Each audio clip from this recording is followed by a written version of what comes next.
Loana, a young princess, often found herself haunted by a recurring dream. In it, she was 18 years old, though in reality, she was only 8. The dream would begin with her approaching a dimly lit room where her mother appeared to be searching for her. She would enter cautiously, only to be met by an unsettling scene. A maid lay dead on the floor. Loana's first instinct was to tell her mother, but before she could move, she heard her mother's voice behind her. Her mother would appear, speaking in an oddly calm tone, asking if Loana desired to be loved and reminding her of past complaints. She would say that Loana had always wanted to help, and now was the time. There would be a twisted accusation, and then Loana would accidentally stab her mother. Her mother's final words haunted her. "Do you understand now?" The dream always ended with her mother's cold acceptance, and Loana would be left feeling betrayed. It was on her 18th birthday that she received her mother's gift, death. When Loana would awaken from this nightmare, she would be drenched in sweat, her screams alarming the nearby maid. The maid, though startled, would reprimand her for waking up on her own for the first time. It was then she would learn that it was Louis's birthday. Sitting up in bed, she would look around and feel a strange familiarity in her surroundings. The room seemed smaller, as if she had indeed reverted to her 8-year-old self. Yet, the dream had felt so real, as though she had been living through a prophecy. Loana, or Princess Loana Bilkiam as she was formerly known, was a child of the emperor and a concubine, born alongside her twin brother Louis. Though raised with the title of princess, her mother's disdain for her had been evident. In contrast, Louis was her mother's pride and joy. Her mother would lavish him with affection while treating Loana with cold indifference, never offering her even a fleeting smile. The maids had noticed this disparity, and it had trickled down into the way they treated Loana, showing her little respect and leaving her quarters neglected. It was on this day, 10 years ago, that a maid had accidentally ruined Louis's birthday cake. Her mother had stormed into Loana's room, eyes blazing with anger, and accused her of spoiling the cake. Loana recalled the overwhelming sense of injustice she had felt then, but now, the moment seemed eerily familiar, as though she had lived it once before in the recurring nightmare. Was it possible that this was a prophecy, and that her life was unfolding just as her dreams had predicted? Loana's sense of dread deepened when her mother locked her away, forbidding her to leave her room.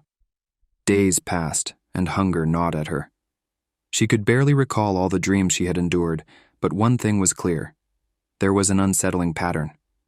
Could all these terrible events from her dreams be destined to happen? Why did her mother despise her so much? Was there some hidden truth behind it? Staring into the mirror, Loana would notice her own blonde hair and blue eyes. She looked nothing like her mother or father, a fact that had always puzzled everyone, including herself. Could that be why her mother treated her so harshly? Yet now was not the time to dwell on such thoughts. If her dreams indeed foretold her future, she would need to act to change her fate. Determined, Loana resolved that she must find a way out and seek help. There was only one person who might be able to aid her, and she needed to reach him before it was too late. If she was to survive and escape the fate her dreams had predicted, she could rely on no one but herself. She reflected on the fact that her father, the emperor, held absolute power, and if her mother, the empress, requested anything from him, it would certainly be granted. Yet, she knew in her heart that he would never assist her in escaping. After all, he had never bothered to visit her, even once. If she wished to survive and find a way out of the palace, she would have to take matters into her own hands and seek an audience with him personally. However, the history of the imperial family was tangled in complexity and conflict. The present emperor was not a direct heir to the throne. The royal lineage had rejected the empress's right to ascend, deeming her unfit to rule, and consequently, she had been unable to claim the throne. Eventually, she was married off to a prince from a far-off empire to solidify political alliances. In this foreign land, she gave birth to Loana, a child meant to serve as the rightful heir to the throne of the empire. Although the emperor was from a different lineage, Loana's physical features, her bright blonde hair and striking eye color, were undeniable evidence of her true claim to the royal family's bloodline.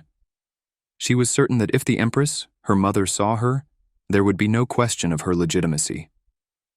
Despite the deep animosity between them, Loana believed that her mother's hatred for the Emperor might compel the Empress to protect her, if only to spite him.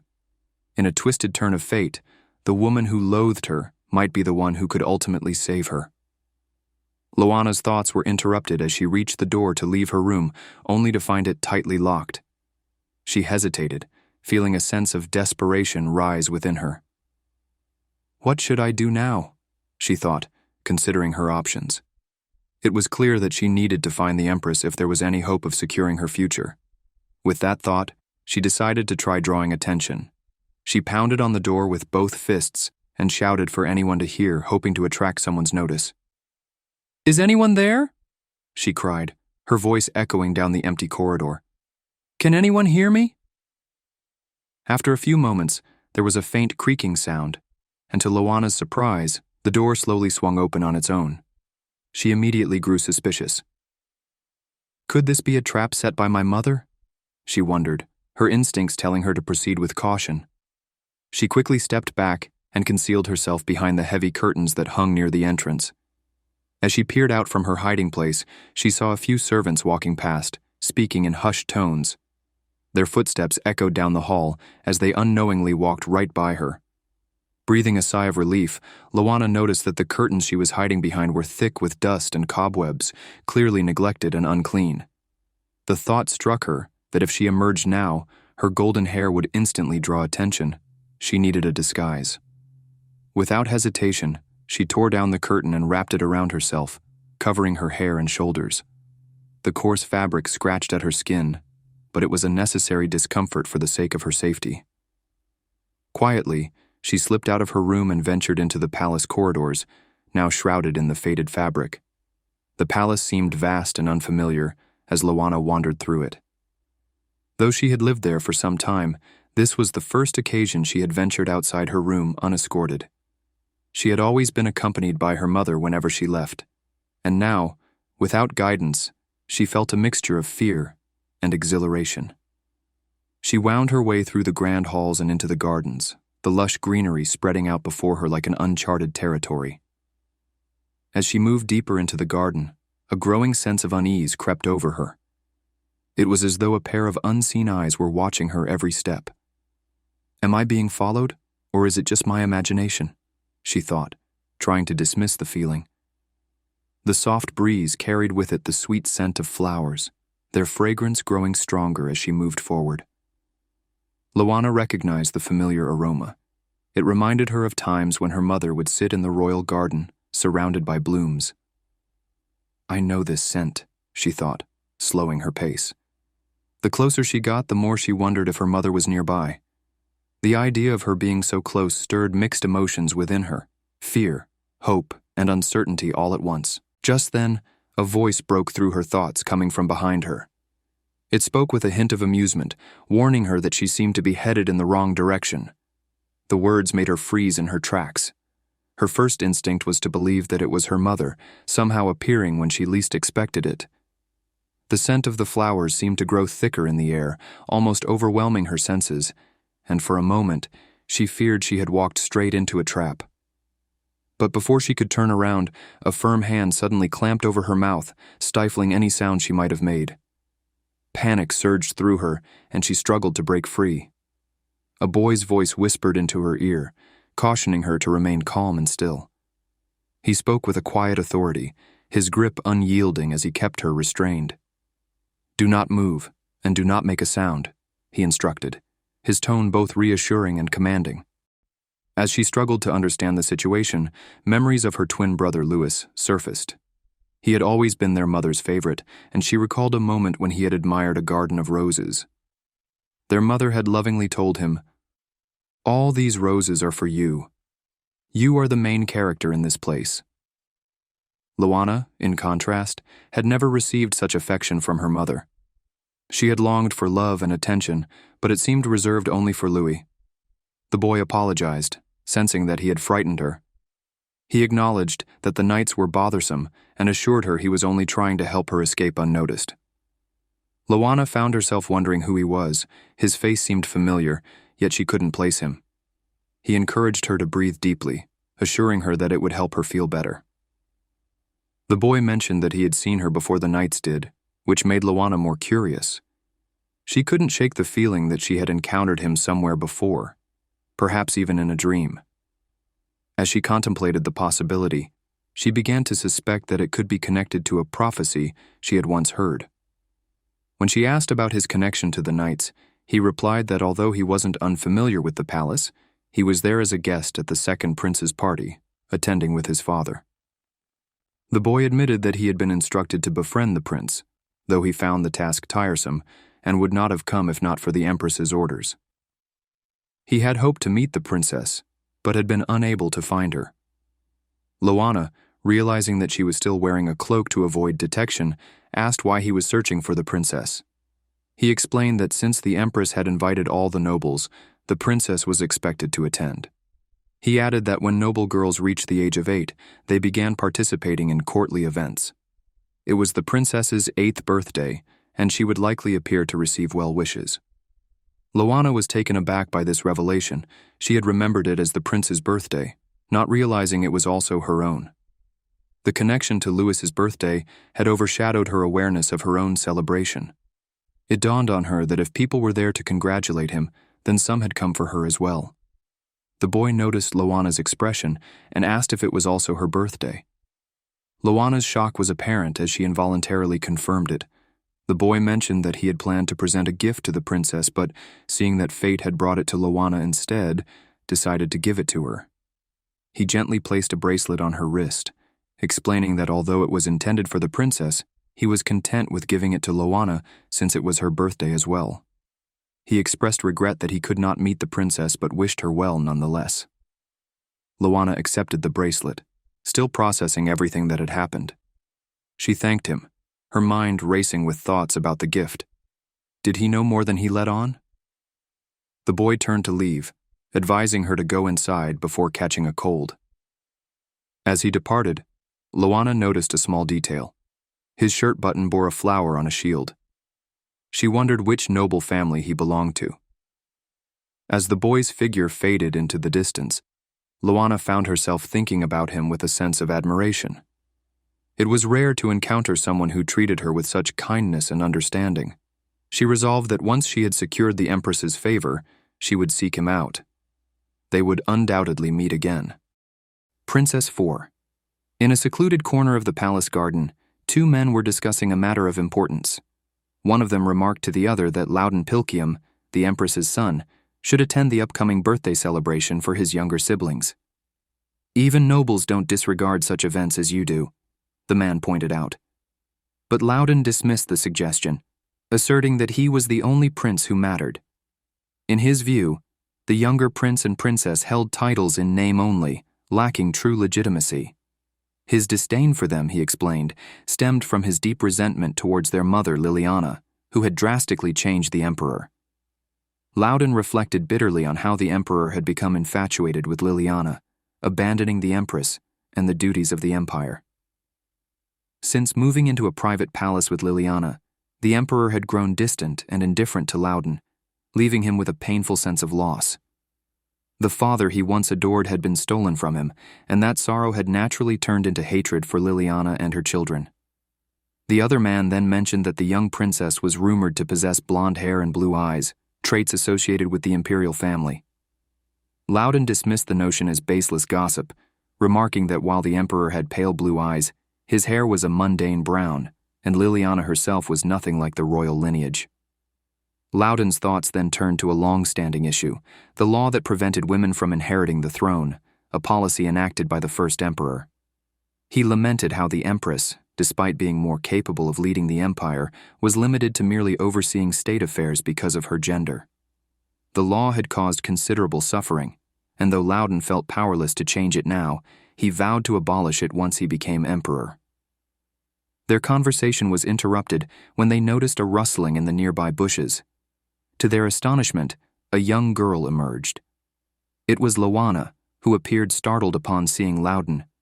She had overheard palace maids describing him as cold-hearted, particularly toward anyone associated with Liliana. Even Louis, The younger prince had been subjected to public scorn by him. Now confronted by Loudon, Luana felt a surge of anxiety, fearing she would be taken back to Liliana's mansion. Loudon's eyes narrowed as he studied the disheveled girl standing before him. Recognizing her from rumors, he spoke with a sharp tone, questioning whether she was there to mock them. "Why are you here?" he demanded, his voice laced with suspicion. The girl, flustered and without her belongings, tried to compose herself.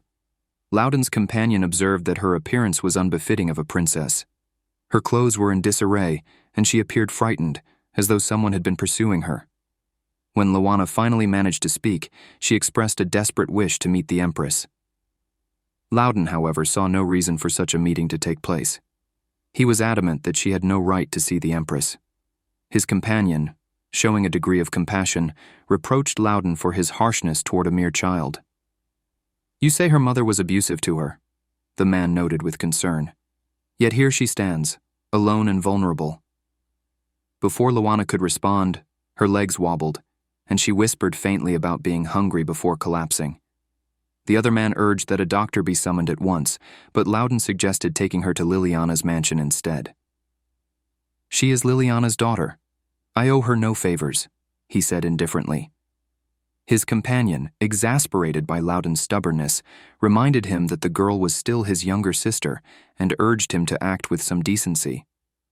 As the girl lay unconscious, her frail body and worn clothes made a striking contrast to the lavish lifestyle of the younger prince, whose birthday was being celebrated. Loudon hesitated, then reluctantly scooped her up in his arms. He observed that Luana bore no resemblance to the second Prince Louis, who took after their mother, Liliana. The disparities between the siblings were apparent, and it was clear that Luana's life had not been kind. Carrying her, Loudon headed towards the palace, his thoughts clouded with conflicting emotions. Despite his resentment, he couldn't entirely ignore the reality of her situation. She was indeed his sister, and for now she needed help.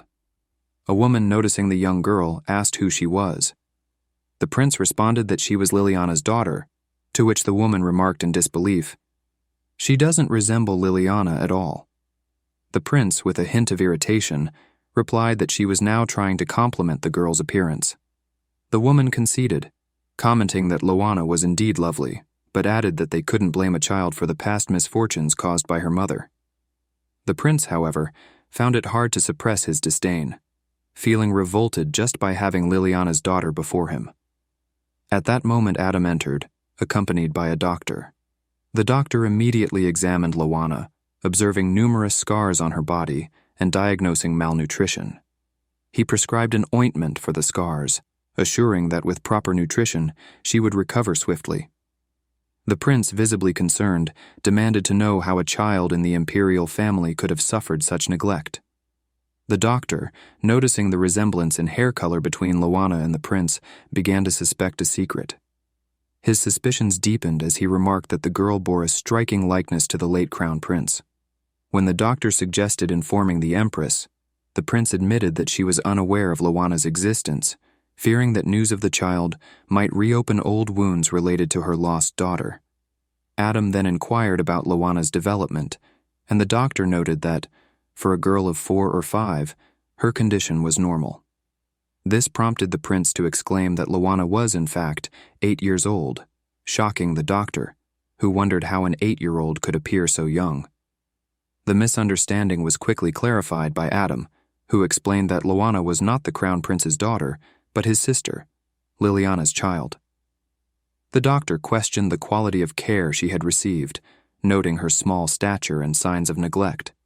The prince, frustrated, expressed disbelief, recalling the significant amounts of money sent to Liliana for the care of her children. He suspected that Liliana had used the funds for her son rather than Luana, funneling resources toward the boy's tutors and training while her daughter went without. Adam sought the prince's guidance on what to do with Luana now. He offered to take responsibility for her, and Maria, another attendant, volunteered as well, saying she would be willing to look after the girl despite Liliana's past actions against her.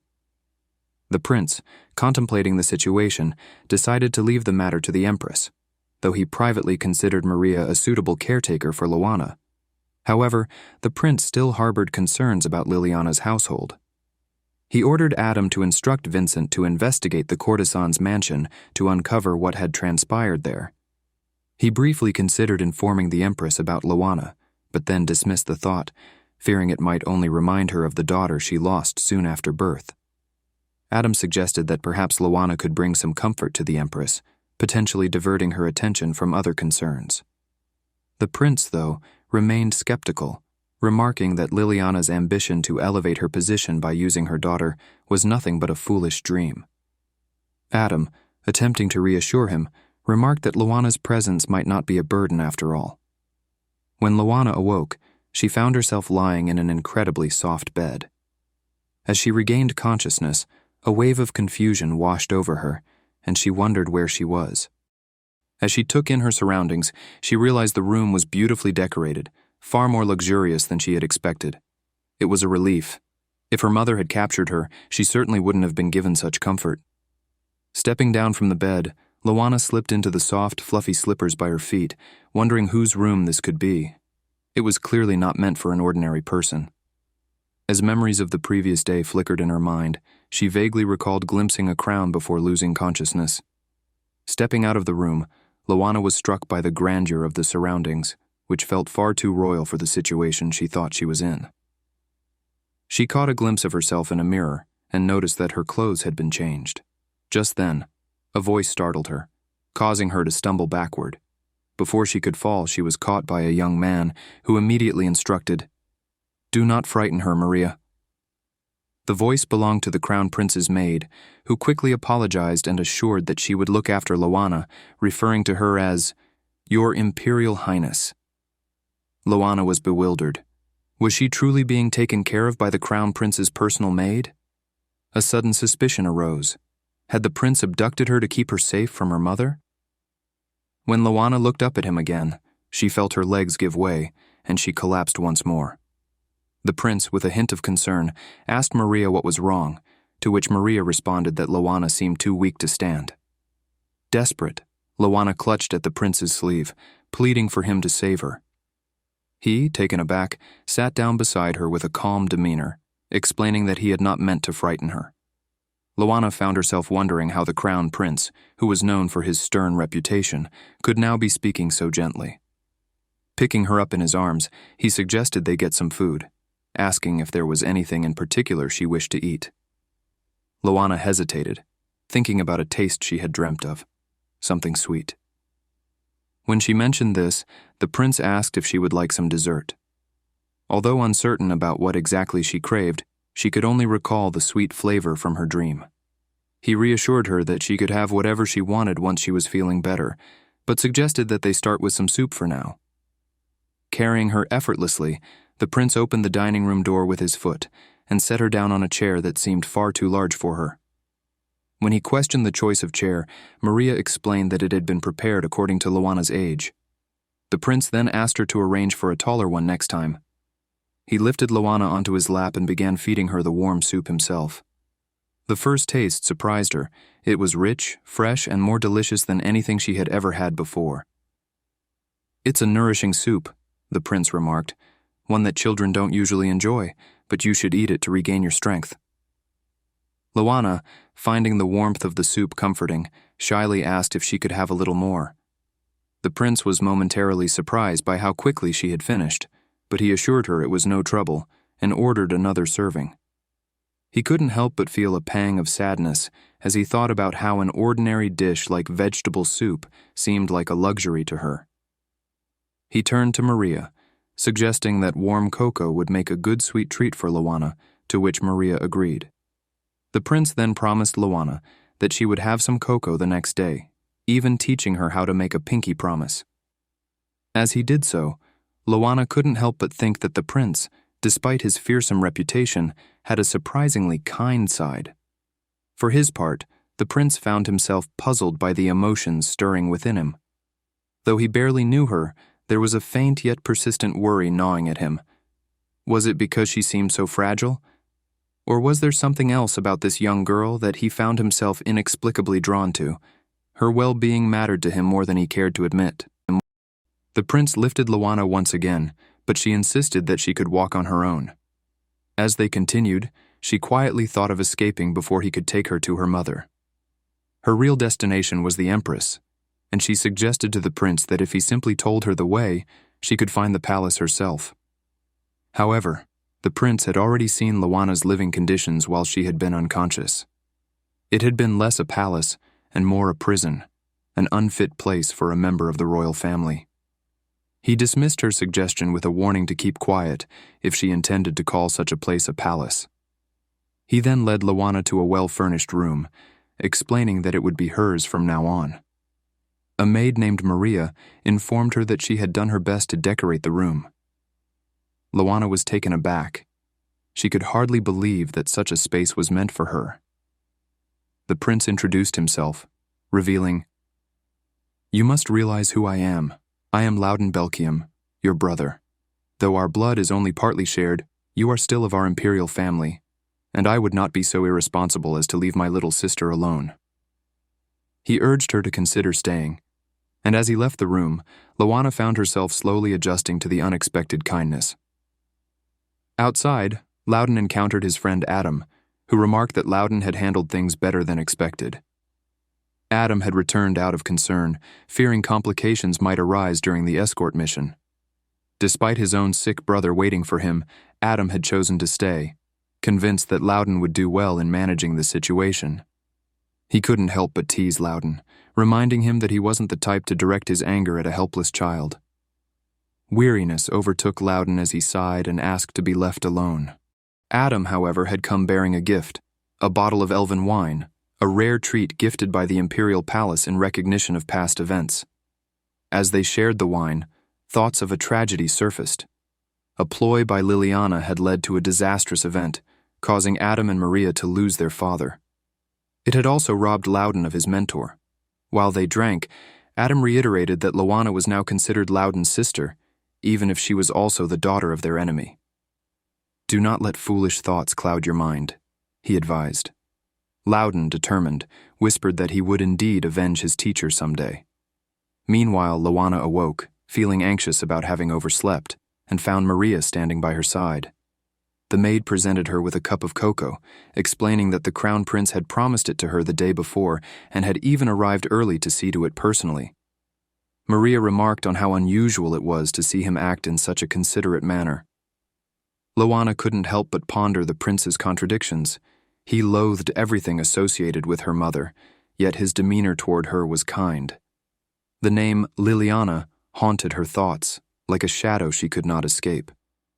When Maria saw that Luana had finished the drink, she promptly refilled her cup. Luana was struck by the unexpected warmth she had encountered in the palace, and she began to wonder what would happen if she lost it. She expressed her gratitude to Maria and promised to repay her kindness one day. Over time, the two had grown comfortable with each other. Luana then asked if Maria had indeed prepared the entire room herself. With a modest smile, Maria confirmed that she had. As they spoke, Maria revealed more about her past, mentioning how she had grown up with the crown prince. Despite his blunt nature, there had been nothing charming about him in her eyes. Yet she found it difficult to reconcile his rough manner with his affectionate treatment of Luana. A slight unease crept over Luana's face as she sensed someone behind her. It was Loudon, who had overheard the maid's remarks. "So, that's your true opinion of me, my personal maid?" he commented dryly, causing Maria to turn pale with surprise. Though the room fell silent, the bond between the siblings and the surrounding court was growing stronger. The prince inquired of Maria whether that was truly her opinion of him. Instead of showing fear, Maria responded firmly, remarking how many times she had asked him not to surprise her in such a way. The prince, taken aback by her boldness, commented on her daring attitude. At that moment, Adam entered the room and affirmed Maria's stance. The prince then shifted his attention to Adam, asking why he had come. Adam explained that he had brought a gift, mentioning that it was in celebration of the princess's recent birthday, though it had passed just yesterday.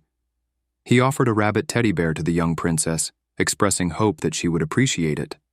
Luana, the princess, felt a surge of happiness as she accepted the gift, her thoughts lingering on the bracelet she had received the previous day. It had been a gesture from someone who barely knew her, a gift that might have gone to someone else had circumstances been different. This present, however, was undoubtedly meant for her, and the thought made her heart swell with joy. She voiced her gratitude, saying that it was the first time she felt truly happy to receive a gift. The prince's gaze then fell upon the bracelet on her wrist, observing that it seemed to be crafted by a skilled artisan, which made it unlikely to have come from Liliana. Deep in thought, Luana wondered silently whether, had her mother treated her as others did, she would still be there at all. Maria noticed her sudden change in mood and asked what was troubling her. Luana dismissed it, but Maria pressed on, pointing out that her tears told a different story. Luana questioned aloud whether it was possible for anyone to always be happy. Her emotions, fueled by the unexpected kindness from those around her, felt as though they were developing uncontrollably. Later, after Luana had fallen asleep, the prince turned to Adam and asked if he was accustomed to gifting in this manner. Adam replied that having a younger sister had taught him how to calm children. His 2-year-old sister, unlike him, had poor health and was confined to the house, giving Adam ample time to care for her. Meanwhile, Maria expressed her frustration over Luana's habit of eating chocolate before bed. She doubted whether anyone there was truly equipped to care for a child Luana's age, speculating that if her mother were informed, the situation would only worsen. The prince, however, interrupted firmly, forbidding such discussions about the empress. Reflecting on the past, the prince recalled how his mother had collapsed when his sister was stillborn after months of anticipation. The grief from that loss had been so intense that she no longer wished to live. This experience had led him to develop a special attachment to young girls like Luana, who reminded him of his lost sister. Even Selena, a 5-year-old whose mother was cruel, would be deeply affected if subjected to such treatment. The prince understood that, as the crown prince, he could control the rumors circulating within the palace, but gossip would inevitably spread throughout the capital. Some might pity Luana, given the harsh treatment by her biological mother, Liliana. However, many would use her half-royal heritage to disparage her, and her dignity could be damaged if Liliana sought to reclaim her. If that happened, Luana's situation could become dire. Despite his concern, he reassured Adam and Maria that his mother would recover soon, and once the time was right, he would discuss the matter with her. Adam reminded the prince of his pending duties, mentioning the stack of papers awaiting his attention. Before leaving, he asked Maria to continue looking after the princess. Maria, with evident enthusiasm, promised to take full responsibility for Luana's care. When Luana awoke, she found a bowl of soup prepared for her by Maria. It was delicious, and she remarked that it was the finest soup she had ever tasted. Luana noted that everything Maria made seemed to be exceptional. As Maria excused herself to attend to other tasks, she reassured Luana that she could call if she needed anything.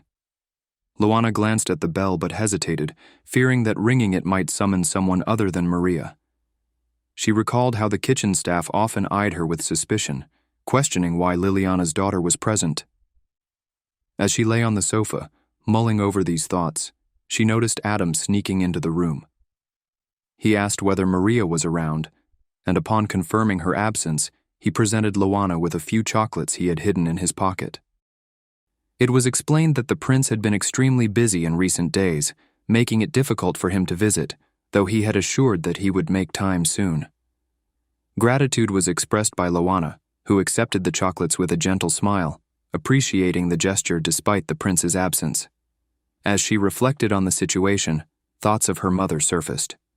It was recalled how, even in her previous life, she had grown accustomed to seeing her mother only once a week, and sometimes entire months would pass without any visit at all. While Adam was preparing to leave, an approaching voice was heard belonging to Maria. Upon hearing it, Adam hesitated, for he remembered that he had been told by Maria not to bring more sweets to Luana. However, it was sensed that the circumstances had changed. Maria soon entered the room, remarking that her arrival could have taken place sooner. In her hands was carried a small decorative tree, atop which a beautifully decorated cake had been placed, as though in celebration.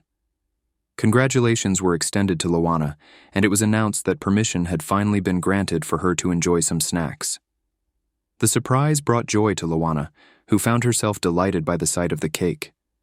Maria explained that the treat had been specially prepared as a gift and that no proper welcome had been arranged for Luana since her arrival at the palace. The remark was made that this occasion would serve as the celebration she had missed. With a graceful gesture, Maria knelt before Luana and expressed her appreciation for Luana's presence, offering words of gratitude that warmed Luana's heart. Feeling truly welcomed for the first time since arriving, Luana was overcome with happiness. However, just as she began to enjoy the treat, an unexpected interruption occurred when the prince entered the room without prior notice.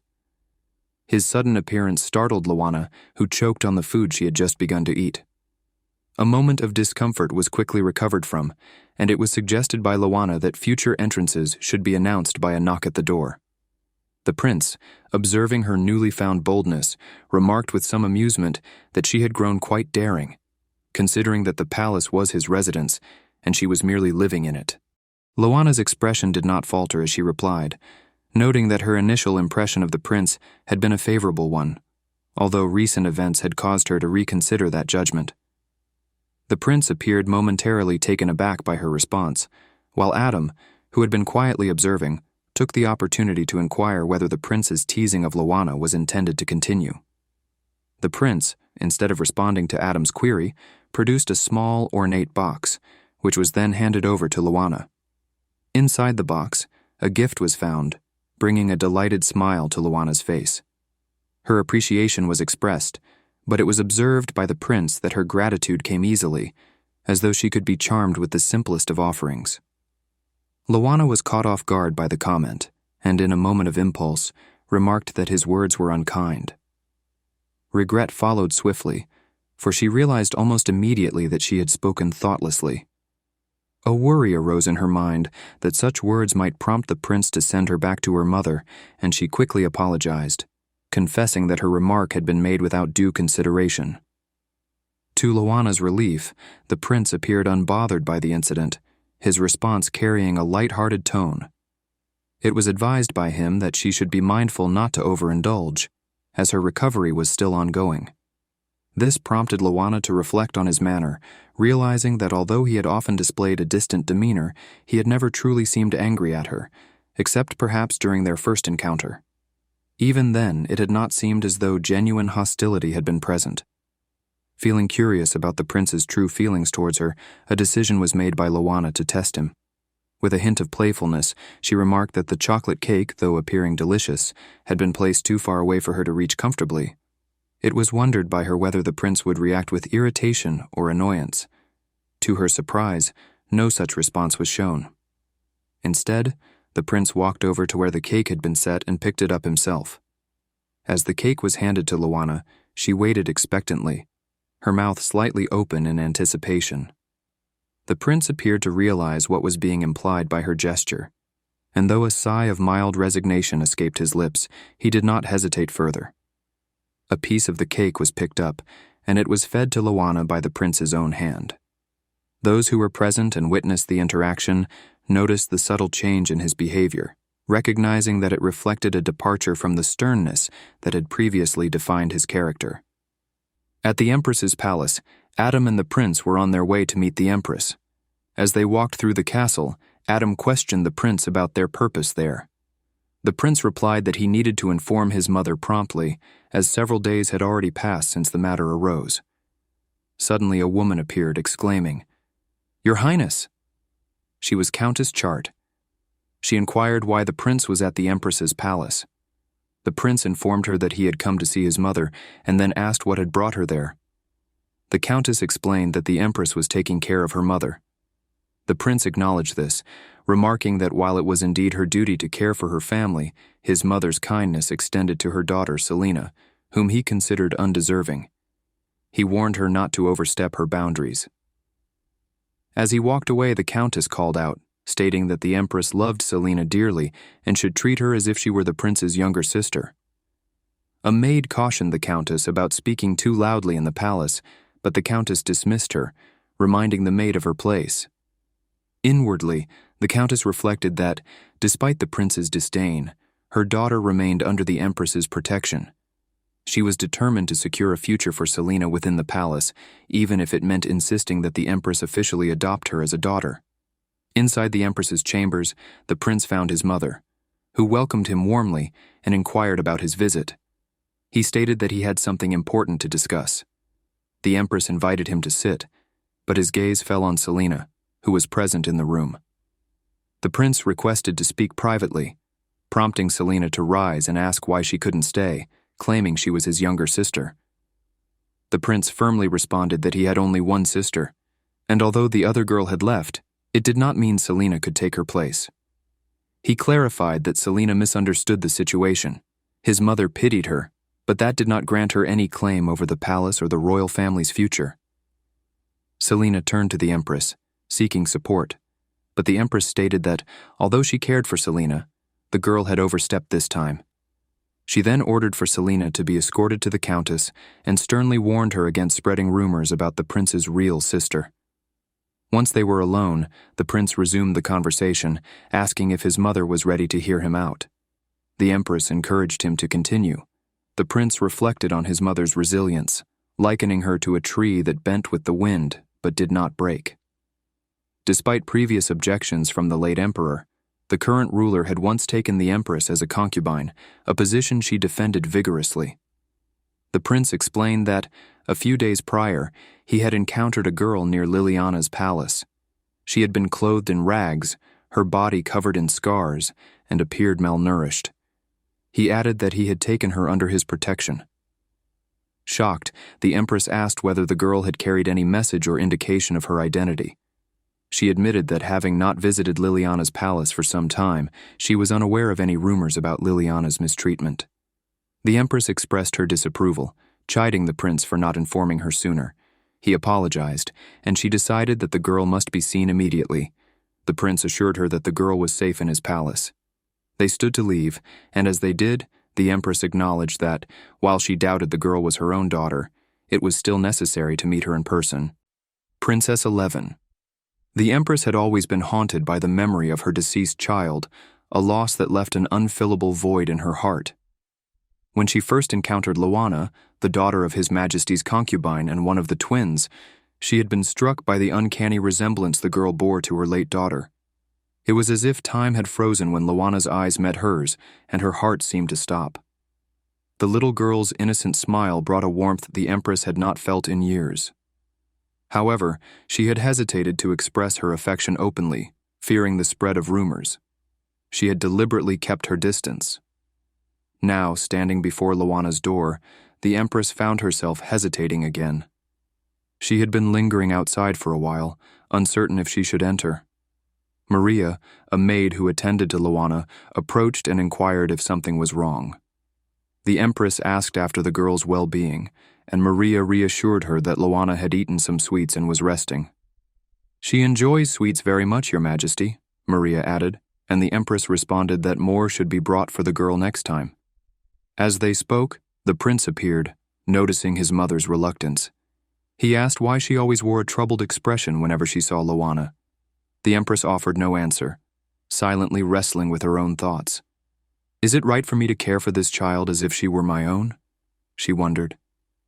The prince urged her to come inside, insisting that they stop lingering at the door. Inside the room, Luana was fast asleep.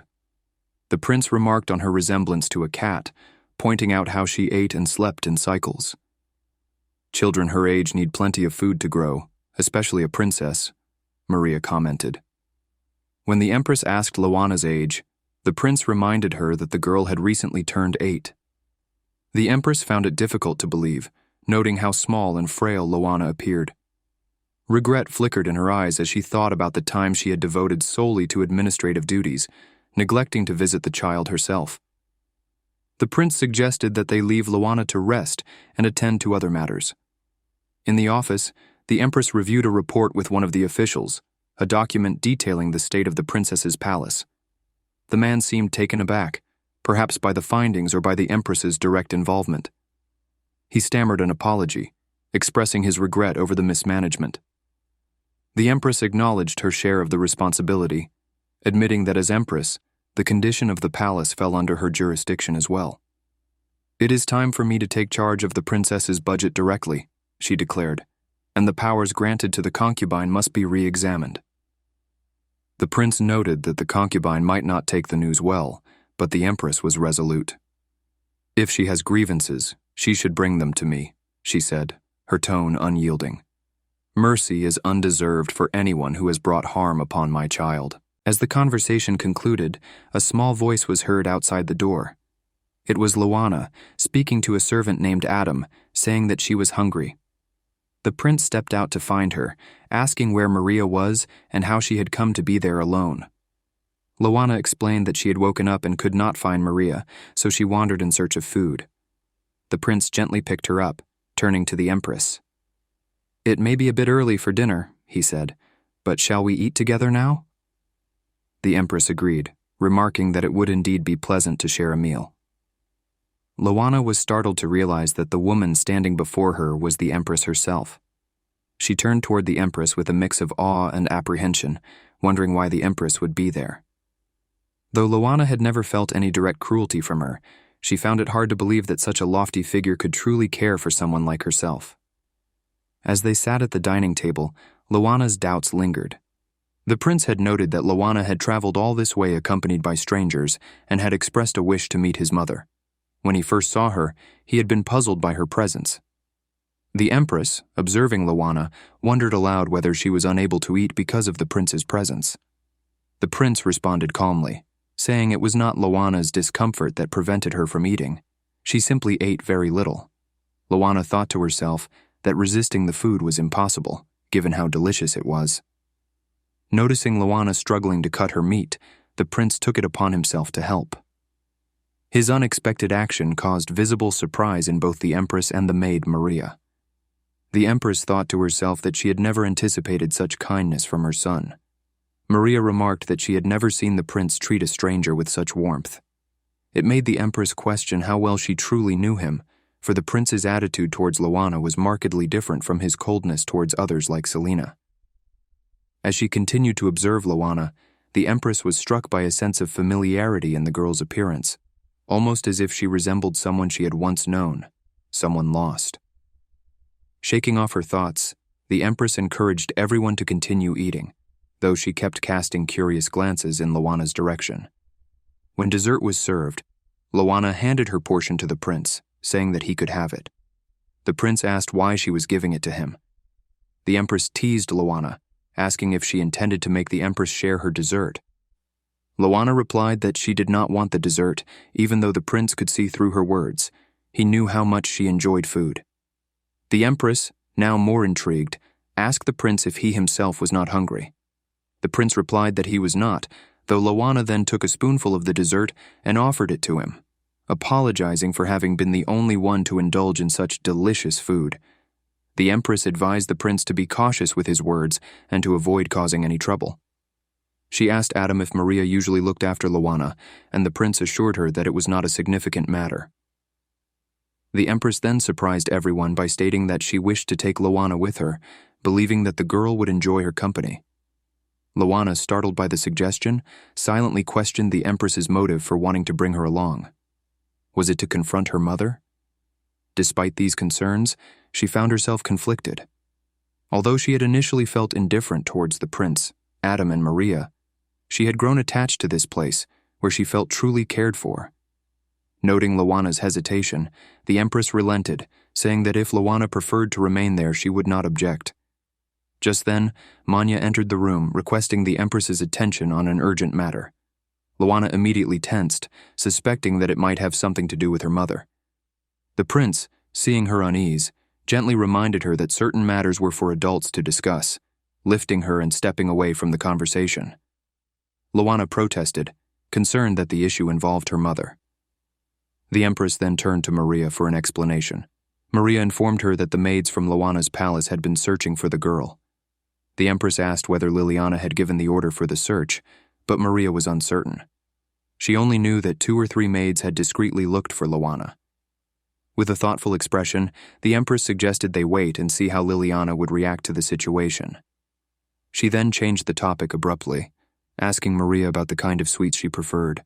Loana was surprised to see the assortment of sweets laid out before her on the table. She inquired whether they had been sent by the Empress. It was confirmed by Maria that the gifts indeed came from the Empress, and it was suggested that Loana must have a fondness for sweets. As she gazed at the treats, Loana hesitated, uncertain whether such a gift should be accepted.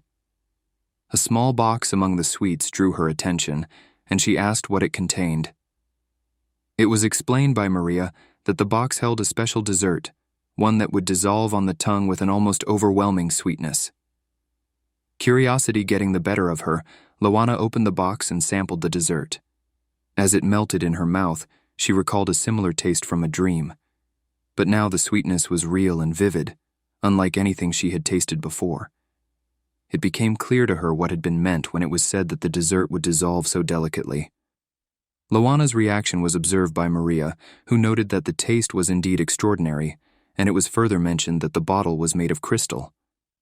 The revelation left Loana in disbelief. She had not expected the container of a mere dessert to be crafted from such a valuable material.